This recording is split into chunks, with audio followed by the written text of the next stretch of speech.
This is the Clubhouse TV Premier League Preview for the weekend with sportsbet.io. I have got Paul Robinson and Neil Mellor alongside me as we go through what are some really cracking games this weekend in the Premier League. It's a good return from international football, and it starts early, some might say too early, in the Premier League with Liverpool versus Everton, the Merseyside derby. Liverpool 1.31, the draw is 6, and Everton are 8.6. We will start with Neil Mellor, our Liverpool correspondent, and let's consider where Liverpool are with 12:30 kickoffs. Yes, let's get that out of the way. But Liverpool against Everton. Are Everton a really difficult side to face on the back of an international break? I think if this was away, I think it'd be even more difficult. There's no doubt about it. The timing isn't ideal for Liverpool more than Everton because it's the early kickoff and because it's. I don't know why the Premier League allow early kickoffs on the back of international duty, because players are travelling all around the world, and the lack of preparation time, the lack of recovery, it's not helpful for the players. So I think after international break, there shouldn't be an early kickoff, but there is, and Liverpool are on the wrong end of it. They've had 4 players in South America.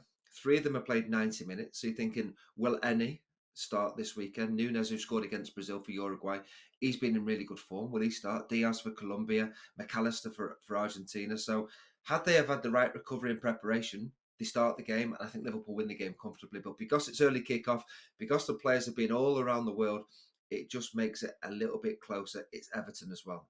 They are different games. There's no doubt about it. I mean, even Liverpool playing at the best, it's still a difficult game with Everton coming to Anfield. So I think it will be closer than a lot of people think. Everton have been in good form themselves, so they'll have a little bit of confidence coming into this game. But they have been terrible at Anfield for a long time now. Forget the COVID game because there was no fans there.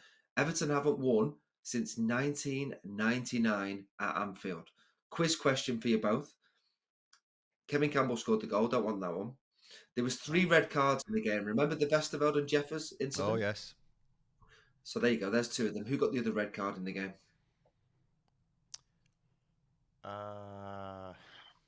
Not a clue. I couldn't even told you who scored or that there's 3 red cards. I was surprised at the third one, actually. Everyone knows about the Jeffers and Vesterveld. So give us a clue. Who did he play for? Which side? Well, the clue will be, wasn't his only red card in his career. Well, was it Gerrard on Naismith? Steven Gerrard. And it is very much a red card when you see it, isn't it? It's the 2-footed tackle on Gary Naismith. Yeah. There you go. Long time ago since the Blues won at Anfield. Anyway, long time ago with fans. Of course. With fans, yes. Paul, what are your thoughts on this as the neutral? How do you actually see this the Merseyside derby anyway? Because you played in big games, you played in North London derbies. The Merseyside derby, not where does it rank, but how does it affect both teams when they go into this one? No, they say it's the old saying that form goes out the window, and they are special days, derby days.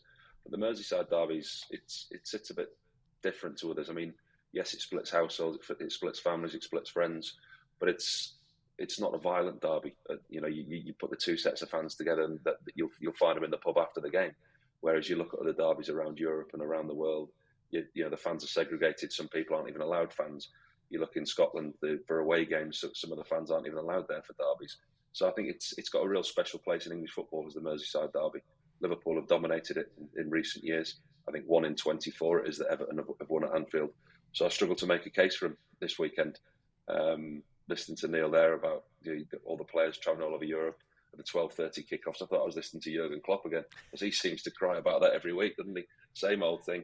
Listen, if you're going to play in the Premier League and you're going to play in these big games and you want the TV rights, you want the TV money, you're going to play lots of games, you're going to have different kickoff times, you're going to have to deal with it. In their defence, Liverpool do seem to get a lot more than other teams, and it's the 12:30 on a Saturday what kills it. Listen, it's the early kickoff, and there's no rhyme or reason. But these broadcasters pay their rights, and they get the pick of the games as to what they want to put on. I do think it will have an effect on the players that have been travelling all over the world, and it won't have an effect on the players. It will have an effect on the manager's team selection. So it'll be interesting to see what Jurgen Klopp does. But regardless of what 11 he puts out, I think they're too strong for Everton at home. Neil, the one thing he does have, Jurgen Klopp, is that he's got that strong bench and the ability for, and maybe we might have seen Cody Gakpo training this week. Not sure if he's fit to start, but if he is, he might do an hour. In which case, then you bring on Darwin Núñez, who I know we've spoken about on this before. He's in form. He's scoring goals against Brazil. He went off with cramp in that, but he's exactly the kind of player who could. He brings on and causes the chaos, and with half an hour to go in a Merseyside derby, the last thing he probably needs is more chaos. But he could be the match winner in the end, even if he doesn't start. That's what Liverpool have, don't they? Match winners in the final third. Gakpo's now back fit training. Whether he gets thrown in, I don't know. Jota's available again. You've got Salah, you've got Diaz, you've got Nunes. So Liverpool have match winners in the final third, which whoever he goes with will cause Everton problems. But yeah, Nunes is a big threat. He scored in his last home Premier League game against West Ham, so I fancy him to be on the score sheet in good form. He did score for Uruguay against Brazil as well. He got an assist in that game as well. So, Nunes to score in the game would be one. Andy Robertson's injured as well. That's a big blow for Liverpool. Curtis Jones is still suspended. So there's a couple of notable absentees for Liverpool.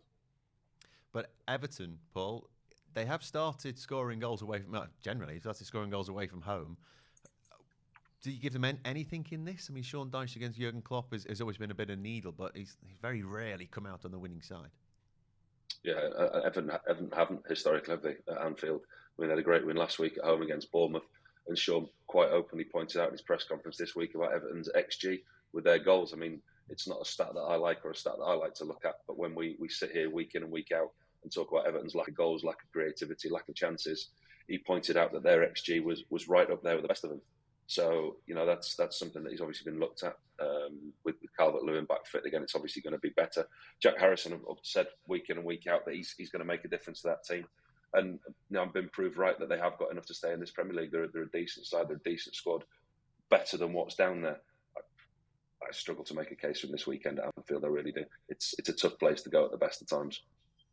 Okay, so we're thinking a Liverpool victory. Neil, I imagine it's narrower than maybe Paul is suggesting. Yeah. After the last international break, Liverpool played Wolves away, early kick-off. First half was awful, losing 1-0. Ended up winning the game 3-1. Good second half. Diaz made the difference. I think something similar. I think under 2.5, I don't think there'll be many goals in the game. I think Everton are coming for a point, maybe to try and nick it from a set piece. So under 2.5 and Liverpool to win is a player that I like. Paul, Liverpool have scored 3 goals in, I think, every home game in the league this season. Do you see same again? That's the Anfield factor for me. Yeah, I think, I wouldn't back against them scoring 3 again at home. Everton potentially could nick one, like Neil says, with Sean Dyche. They rely heavily on set plays, balls into the box, which they'll look to try and disrupt Liverpool. But I just think the legs and the power that Liverpool have got in the midfield in the final third of the pitch, regardless of what Everton do, Liverpool have got too much for them to cope with. Okay, that's the Merseyside derby. Liverpool versus Everton, 12:30 in the Eye of Storm Babette, or whatever they've called it this week. We'll see if that plays.